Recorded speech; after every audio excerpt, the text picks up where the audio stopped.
Assalamualaikum warahmatullahi wabarakatuh. Ketemu lagi dengan Mas di video channel pelajaran matematika, fisika, dan kimia bersama Mas. Oke, pada kesempatan kali ini, video ini akan Mas share materi tentang pemahaman kimia, yaitu tentang bagaimana sebuah unsur dengan unsur yang satu akan berikatan dan akan membentuk sebuah senyawa apa. Ya, materi ini adalah materi awal dalam pelajaran kimia di kelas 10 SMA. Nah, pertanyaannya ada di layar monitor Anda. Oke. Nah, pertanyaannya adalah seperti ini. Ada 4 pilihan pertanyaan. Kemudian, data yang diketahui ada 2 unsur, yaitu unsur N dan unsur H. Unsur N bernomor atom 7, sedangkan unsur H bernomor atom 1. Nah, tentunya sekilas ini kita tahu bahwa N itu adalah nitrogen dan H itu adalah hidrogen. Kalau kita udah paham, kita bisa mengetahui bahwa N ini adalah unsur non-logam. Ya, ini unsur non-logam. Nah, sedangkan hidrogen juga sama, unsurnya non-logam. Kalau kita ingat bahwa di dalam sebuah senyawa kimia ada ikatan, ya, ion dan ikatan kovalen. Ikatan ion adalah ikatan yang terbentuk antara logam dengan non-logam. Kalau non-logam dengan non-logam berikatan, maka ikatannya pasti menjadi ikatan kovalen. Ikatan kovalen adalah ikatan yang terjadi di antara non-logam dengan non-logam. Jadi kalau dilihat dari pilihan ganda, apakah betul ikatannya ikatan kovalen? Wah, benar nih, ikatan kovalen. Terus ikatan kovalen itu ada macam-macamnya lagi. Ada ikatan kovalen polar, ada ikatan kovalen koordinasi, ada ikatan kovalen rangkap, gitu ya. Nah, kalau kira-kira dengan NH ini ikatan kovalen polar nggak ya? Apa sih ikatan kovalen polar? Nah, ikatan kovalen polar, kalau kita ingat ya, ikatan kovalen polar, maka ingat polar itu kalau dalam bahasa mungkin artinya kutub. Nah, kutub artinya kalau bahasa Asami ya, lebih gampangnya ingat aja, ada pasangan elektron bebas. Kalau ada pasangan elektron bebas, maka dia bisa dikatakan sebagai ikatan kovalennya polar. Nah, kita lihat NH. Nah, N ini kalau kita bikin dalam konfigurasi elektron ya, maka dia ada 1s2, 2s2, dan 2p3. Nah, ini menggunakan konfigurasi elektron Aufbau. Jadi 2 tambah 2 tambah 3 adalah 7. Nah, jadi 2 dan 3 ini yang kita jumlahin karena S dan P ya. Jadi untuk menentukan golongan dari unsur N itu dilihat dari S dan P. Nah, karena akhirnya dari P, dia harus ditambahin dengan S. Jadi 3 ditambah 2 jadi 5 ya.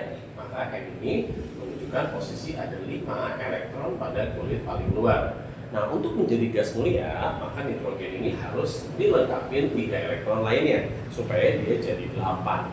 Karena untuk gas mulia itu stabilnya pada posisi kulit elektronnya atau elektron valensinya, jadi elektron pada kulit paling luarnya menunjukkan golongan 8. Nah, sedangkan hidrogen karena cuma 1, jadi kalau kita tulis 1s1, artinya ya cuma 1 dong elektron pada kulit paling luarnya. Nah, sedangkan kalau hidrogen ini untuk menjadi gas mulia, dia harus berkiblat kepada helium, ya, jumlahnya cuma 2. Oleh karena itu, dia hanya butuh 1 untuk menjadi gas mulia. Nah, oleh karena itu, bagaimana kalau ini kita pasangkan, kita kawinkan, ya, kita ikatkan, maka si H yang ini akan berikatan dengan pasangan ini, tapi buat dia cukup. Tapi nitrogen kan belum, masih ada 2 lagi yang kosong, maka dia akan berikatan menjadi N. 1 berikatan dengan H, 1 berikatan dengan H, 1 berikatan dengan H. Oke, maka senyawa ini kita sebut dengan NH3 atau disebut dengan amonia. Nah, jadi ini adalah merupakan struktur Lewis dan dari senyawa NH3 atau ikatan antara nitrogen dengan hidrogen. Nah, sehingga kalau kita lihat dari pilihan 1, 2, 3, 4 ya, 1 memiliki bentuk molekul piramida trigonal. Nah, yang disebut dengan bentuk piramida trigonal, ya, karena ini ada 3 pasangan dan ini ada 1 pasangan elektron bebas. Jadi kalau ini pasangan bebas berarti dia poin ketiga benar ya, memiliki ikatan kovalen polar. Nah, kemudian kalau kita bentuknya dari bentuk molekulnya, maka dia akan membentuk seperti ini. Jadi akan mendorong H dan mendorong H akibat pasangan elektron bebasnya. Sehingga Nah, seperti piramid ya. Dan piramid yang berbentuk trigonal. Jadi ada 3 sisi yang tegaknya. Jadi untuk poin nomor 1 betul. Poin nomor 2, rumus molekulnya AX 5 bukan? Oh, ternyata bukan. Bukan AX 5 tapi NH3. Jadi kalau artinya N-nya itu sebagai A dan H-nya itu adalah sebagai X. Jadi nah, harusnya seperti ini. Jadi poin kedua salah ya. Harusnya AX3 bukan AX5.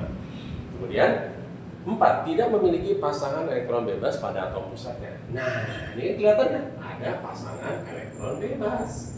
Jadi, pernyataan keempat adalah salah karena dia punya pasangan elektron bebas. Jadi, kalau dipilih jawabannya 1 dan 3.